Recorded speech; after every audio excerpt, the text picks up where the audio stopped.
claro que vamos a hablar sobre el narcisismo también. Ha sido un tema que nos ha acercado mucho en cuanto a lo comunicacional. Eh, claro que sí. Me parece que también es un tema que hoy colabora mucho porque sigue siendo una problemática que lamentablemente sigue vigente y seguimos trabajando ahí en conocerla porque es la forma de que deje de operar y de gobernar como si esto fuera común en el humano y ya. Sí, quizás me gustaría aclarar que, si bien lógicamente es un tema en el que me ha encantado trabajar, eh, insisto, creo que es una de las grandes problemáticas que tenemos al día de hoy.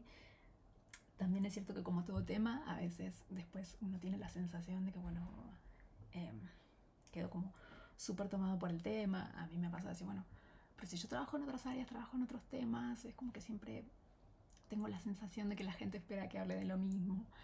Eh, y bueno, y no va a ser exclusivo, pero sí lo voy a seguir tocando como tema. Me gustaría que así sea, porque creo que hay, una vez más, mucho para que sigamos intentando sumar allí. En lo personal, hoy compartirles que hace muchísimos años que trabajo en el área.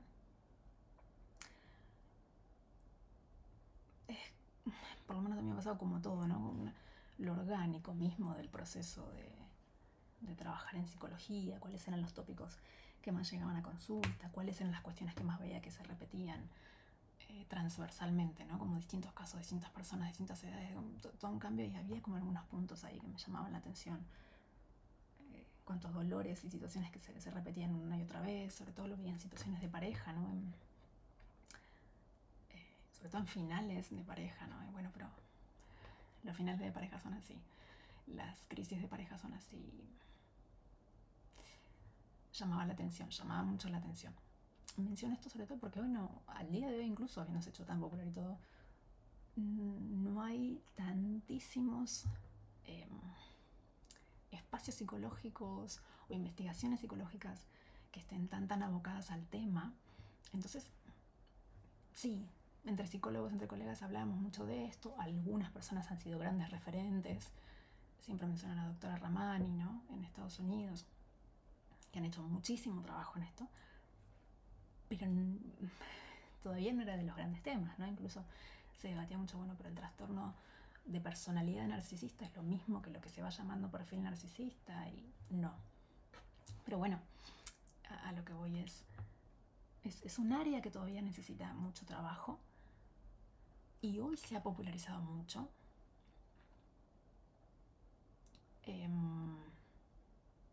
También importante esto, ¿no? Que todavía es un área que necesita mucho trabajo, a su vez se populariza y está buenísimo que la gente hable, está buenísimo que todos hablemos de todos los tópicos, por favor, pero ¿qué sucede también? A veces hay un montón de información que se empieza como a exponer por ahí y creo, en lo personal, que sería más recomendable que la misma, eh, en líneas generales, se trabajara desde los profesionales. ¿Por qué? Porque, bueno, son temas que tocan distintos aspectos, particularmente lo que tiene que ver con trauma, lo que tiene que ver con estrés postraumático, ¿no? Hay un montón de cuestiones que están generalmente muy ligadas al tema y son áreas que, desde mi punto de vista, cuanto más trabajo profesional tengan, mejor, ¿sí? Lógico que es importante que cada persona que lo quiera expresar desde lo propio y tal, fantástico, es parte del proceso de cada uno y las riquezas de eso, sino que me refiero a desde quienes eligen tocar el tema, porque es popular y ya hay. Creo que esto aplica a todos los temas psicológicos, ¿no? Pero bueno, particularmente en este menciono eso, ¿no? Incluso algunas personas que venimos trabajando mucho en eso, venimos trabajando un montón y así todos estamos a la espera de que sigan surgiendo o hagamos surgir o como fuere. Digo, porque todos lo podemos hacer, ¿no? Pero digo, sería genial que haya cada vez más formaciones y cuestiones dirigidas al tema, porque claramente es necesario. Mencionar sobre todo eso, ¿no? Eh, lo referido a, bueno, cuántas personas se veía que tenían como un deterioro psicológico, emocional muy marcado después de finalizar algunos vínculos de pareja.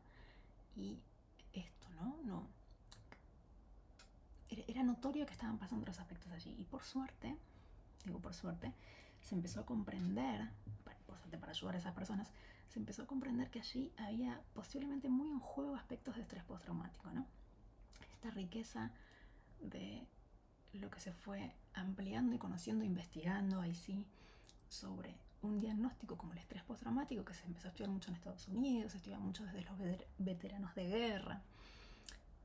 En lo personal yo me formé en esto desde el posgrado en la UBA de terapia cognitivo-conductual, ¿no? Digo que es una línea que trabaja mucho en este diagnóstico, pero centrándonos en cómo surgió y cómo se empezó a comprender, ¿no? ¿Qué les pasaba a esas personas cuando volvían de la guerra? ¿Qué sucedía? ¿Qué sucedía con el tiempo? ¿Qué pasaba con los meses? ¿Qué pasaba con los flashbacks? ¿No? De esto voy a hablar en otro momento, pero sí la inmensa riqueza que trajo eso, no solo para ayudar a esas personas, sino también para comprender que había otros aspectos que también lo generaban. Entonces se siguió estudiando en esto de, bueno, las catástrofes, qué pasaba en nosotros, ¿no? Esto que hablábamos el otro día, ¿no? El humano en cuanto a su formación, genética, modelado, eventos de vida, para explicarlo de una forma. ¿Qué pasaba con eso de los eventos de vida? ¿Qué sucedía cuando nos atravesaba algo tan nodal? Y después se amplió, porque ya no era, bueno, una catástrofe, sino algo transversal en nuestras vidas. Ese momento, como les decía, de las casas donde diluvió mucho. Y si bien las mentes están preparadas para procesar, el humano, todo, está preparado para procesar, ¿sí? Aquellas cosas que le suceden. El humano no es de cristal, el humano es alucinante. A mí cuando me dicen cómo el humano, no me quiero ir de tema, pero cómo el humano enloquece, ¿no? Esto de la locura. Y yo siempre digo, yo no entiendo cómo no enloquece. ¿Pero a qué me refiero? A que trabajando en esto he visto la brillantez que tenemos como seres humanos de atravesar aquellas cosas que nos atraviesan. Esto de la resiliencia, ¿no? Y verlo en vivo, tanto cuando le sucede a la persona mientras estamos trabajando como en el post, es increíblemente como nos levantamos. Pero ¿qué pasa? Cuando ese diluvio se sostuvo, por más que estemos preparados para procesar, no hay casa que sostenga,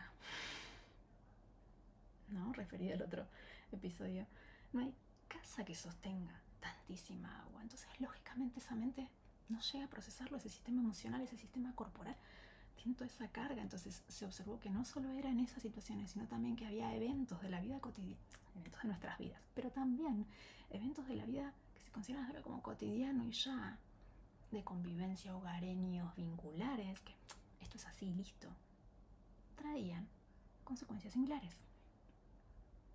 Había deterioro psicológico similar. Y se empezó a observar particularmente en los vínculos. Que no es ya la familia y ya. Las parejas y ya. Los finales de pareja ya sí, la persona, algunos siempre se queda un poco más mal. No todos los vínculos son iguales. No todos los finales de pareja son iguales. Si hay otro tipo de características, donde hay condimentos, donde hay rasgos de personalidad, características, donde hay violencia psicológica, donde hay manipulación, donde hay características narcisistas en juego, no va a ser igual.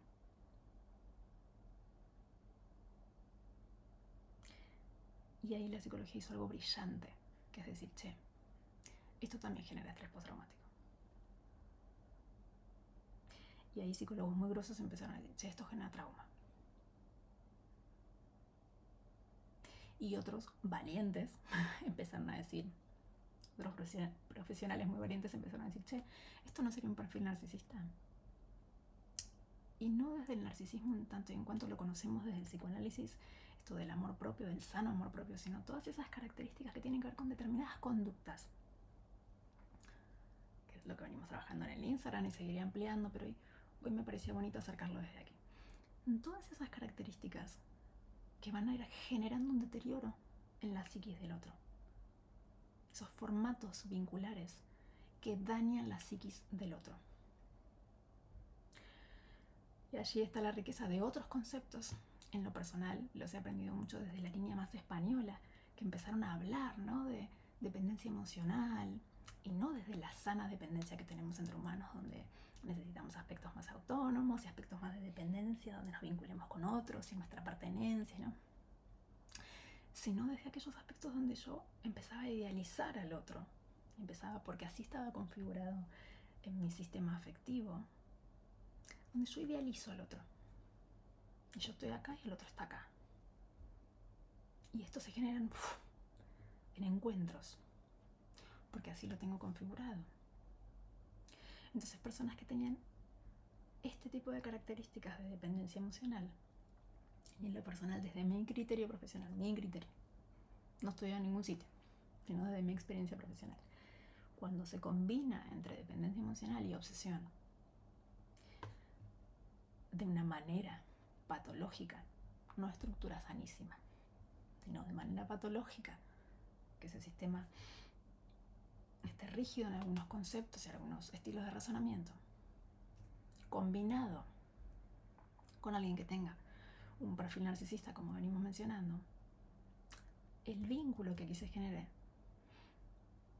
no solo no se va a generar de una manera sana, sino que las consecuencias psicológicas en la persona que tiene dependencia emocional y otros aspectos muy posiblemente generen un estrés postraumático. Estrés postraumático que posiblemente en esa persona ya se venía plasmando en otras cosas o no, sino que había aspectos vinculares que quizás no estaban tan sanos, ¿no? Perfiles de mucha acumulación. Bueno, yo me acomodo, para recontraampliar. Pero que vamos, cuando se formaban estas relaciones vinculares y se daban estas situaciones, las personas salían con estrés postraumático. Y empezar a trabajar en eso hizo la gran diferencia. Empezar a dejar de naturalizar cosas que eran características y rasgos narcisistas y conductas narcisistas, empezó a hacer la diferencia. Porque empezó a hacer que la gente dijera, entonces esto no sí o sí de pareja. Estas peleas de pareja sí o sí no son así. Entonces que el otro haga esto puede generar sí. Entonces si yo tiendo a ver al otro idealizándolo, o lo voy a decir muy argentino, bancándome al otro, no es sano, no es sano. Por eso yo insistía tanto hace unos años en esto de tratar de no llamar las relaciones tóxicas. Porque si se daba esta combinatoria, quien tenía dependencia emocional y distintos aspectos de su formación psicológica que los llevaran a naturalizar estos vínculos, estos perfiles, por las características de esta persona, se iba a ver como, entonces sí, confirmado, tengo un problema, soy una persona que estoy loca, que soy mala, etcétera, etcétera, etcétera. Entonces no permitía que pudiera decir, che, espera, capaz que no es cierto que yo estoy tan loca, ni soy tan mala, ni capaz que tengo que trabajar en algo que me hace ver esto como normal. Y ahí se generó lo que vimos en los últimos años, que sigue pasando. Y seguimos trabajando en eso, pero como trabajamos en todo, a mí me encanta describirlo así como que el humano es pendular, ¿no? Venimos evolucionando muchísimo. Pero a veces en algunos momentos cuando necesitamos hacer un cambio, lógicamente para hacer el cambio hacemos como fuerza, ¿viste? Tomamos el envión. Y en ese tomar el envión, como que nos pasamos, nos vamos como a otro punto, que no era el que queríamos llegar, pero bueno. Y después eso se tiene que liberar, entonces después digo lo del péndulo. Entonces todavía estamos trabajando en esto. Y esto tiene mucha relación con lo que llamamos las crisis vinculares que hay ahora, de bueno, queremos formar pareja, queremos formar relación, y como si no saliera. Sí. Pero es parte de lo que sucede en los cambios psicológicos, porque si seguíamos con lo naturalizado anterior, como bueno, no importa, estas cosas pasan y ya, ¿qué vamos a hacer? Y vamos a seguir comprándonos síntomas psicológicos y vamos a seguir eligiendo de esta manera, y eso no era sano para nuestras mentes. Así que bueno, me va a encantar seguir intentando colaborar en lo que tenga que ver con estas áreas, con estos temas. Me va a encantar que integremos eso a otros trabajos que se pueden hacer con eso. Esto que me vienen escuchando quizás en el último tiempo, ¿no? Que digo, bueno, trabajar en trauma es bellísimo. Bellísimo. Es bellísimo poder tener el honor y ser testigo del proceso que allí se da a mí me gusta usar esta palabra como un proceso de restauración, ¿no? Como, bueno, siento que vuelvo a ser yo, siento que vuelve a mi mente a funcionar bien para mí, sanamente. Y todo lo que hay después de desarrollo, ¿no? Pero también sucede que en estos procesos muchas veces hay muchas personas que quedan y es necesario para el trabajo, trabajar en el lugar de víctima, comprender lo que me sucedió allí, qué es lo que pasó, porque si bien yo puedo tener cosas para trabajar psicológicamente, como decía, eso no autoriza ni habilita a nadie a generar violencia psicológica en otra persona. Entonces, ok, yo tengo que trabajar en esto. ¿Qué puede haber generado el macheo aquí? Porque no lo vi. No porque sea mi responsabilidad. Porque lo mío, trabajar psicológico, no me permitió ver que esto no era sano. ¿Sí? Es muy importante esa diferencia. No tengo que trabajar en esto en mí porque esto es mi responsabilidad. No. Es mi responsabilidad trabajar en humano, en mí, punto siempre en la vida. Ahora, en este tipo de vínculos, la responsabilidad de quien genera daño y violencia es de quien la genera. Por eso se trabaja de manera diferente en quienes son víctimas. Nunca es, bueno, es tu responsabilidad trabajar en vos, porque quién te mandó a estar en ese vínculo y quedarte ahí. No. Jamás. Lo bello de trabajar en personas que han vivido en eso es que no tengan que creer que ese estado, generalmente estrés postraumático o lo que fuere que haya que trabajar, es un estado en el que ahora me tengo que quedar. Es la historia de mi vida, es quién soy yo. No. Eso es el resultado de esas vincularidades. Es el resultado de otros aspectos que pueden haber pasado en mi vida. Otros ambientes en los que estuve en mi vida. Lo que fuere. Se trabaja. Cada humano un mundo. Pero no tengo por qué quedarme ahí. Y saber y trabajar en que si fui víctima de esas situaciones, ok. Trabajar en ese punto. Pero después va a ser sumamente importante también trabajar en un estado más como de sobreviviente que se trabaja, superviviente que se trabaja. Es otro estadio. Bueno, ¿qué pasa en mí después? Bueno, amplísimo esto, ¿no? Pero es otro estadio. Y después salir. Porque si me quedo siempre en la primera parte, díganme ustedes qué cosa más injusta hay que un humano haya vivido estas situaciones, recibido esta violencia psicológica y que encima tenga que vivir para siempre con los síntomas que eso dejó. Entonces, por eso creo que es tan importante que empecemos a contar la importancia de salir, que hacer el proceso completo y salir de allí.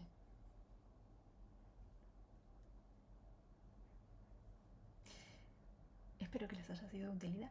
Lógicamente ampliaremos en este y en todos los temas que quieran. Es un gusto que compartamos. Les mando un beso y un abrazo gigante.